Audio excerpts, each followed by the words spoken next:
All right, so good morning. And for all of you who are in PFMA institutions, Happy New Year.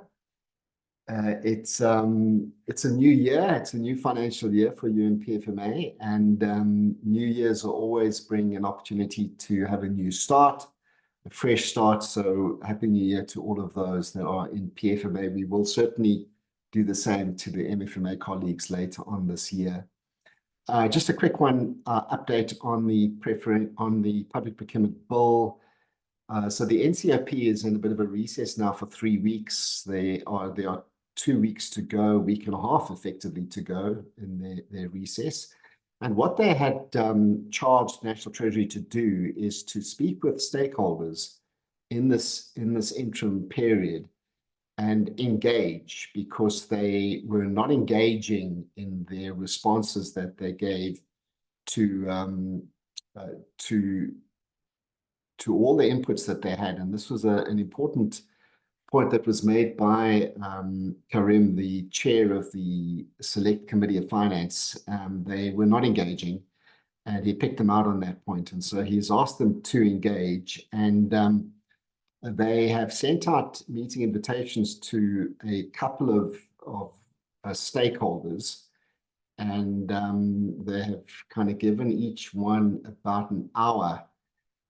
The extent to which, or the approach they've taken to decide who it is that they're going to engage with is an interesting one.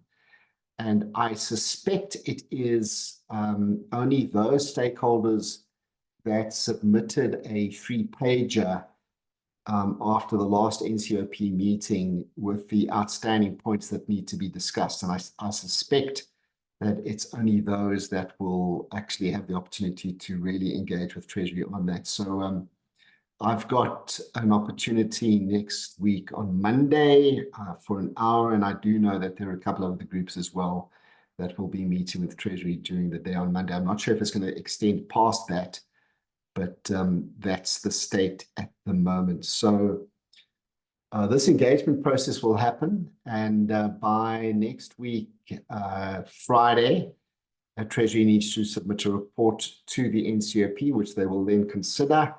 And at the end of April, there will be a vote when the provinces come in, and there will be some engagement, I suspect, on the points that have been raised then through the process. I will share with you some of the changes as far as the set-asides and pre-qualification process is concerned. There is one significant change that has been identified. I will share that with you shortly. Any thoughts, any questions from anyone? Anyone else want to add anything?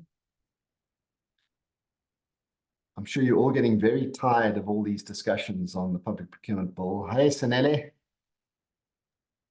No, thanks, Sean. Hey, I'm not sure, eh? We will never get tired of this one. Yeah. Good. No, thanks for the update. Somehow I do feel that I'm not sure if the province is getting enough attention. I'm saying this, as much as there is provincial processes running, the provincial legislatures are doing things. But if you look at the NCOP itself, it seems like there's a lot of, they're creating a lot of dialogue space with the relevant people, with National Treasury, to say, look, these comments are valid. What have you done with these comments? And then give tasks to National Treasuries to try and resolve that.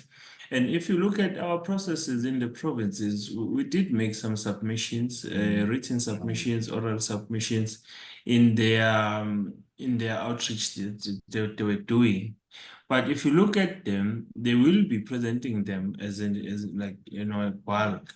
And we're not sure then what is going to happen with regards to them, because looking at the time frame and understanding the history of and experience of this, it might seem like the process that has been run by the NCOP itself might take precedent.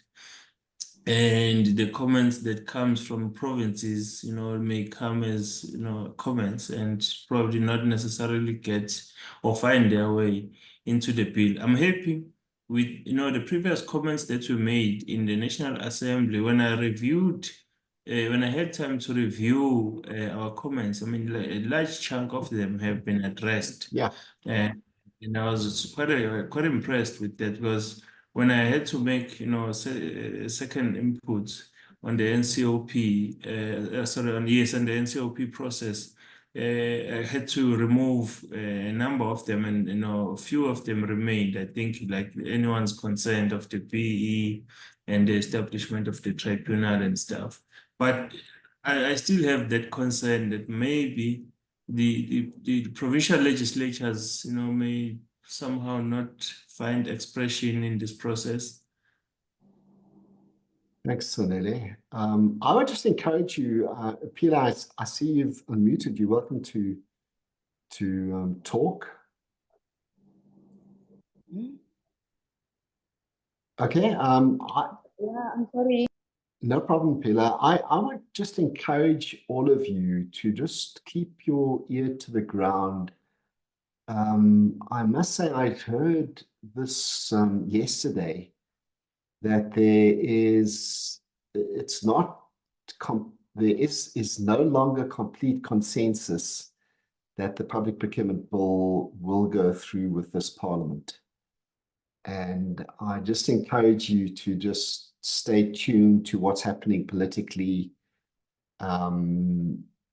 because, yeah, it's the first time that I actually heard that was in a discussion yesterday. So keep your ear to the ground as far as that's concerned. It's going to be an interesting period. What is very clear to me more and more is that once the bill is enacted, it will be many months before it is effective, because there is a lot of work that has to be done on the regulations, and those regulations have to be consulted on. They're not going to just issue regulations and say, here they are. There has to be a process of consulting on those regulations with multiple stakeholders, including everybody that is impacted online here today. So it's going to be some time. My guess is that it's either going to be later in the year, and there we are on it, and later in the year, or possibly, I think it might make sense to make it next year, possibly April, possibly middle of next year. So yeah, let's see. Lots of issues, and I think today we'll start to unpack some of this. So let me get straight into it.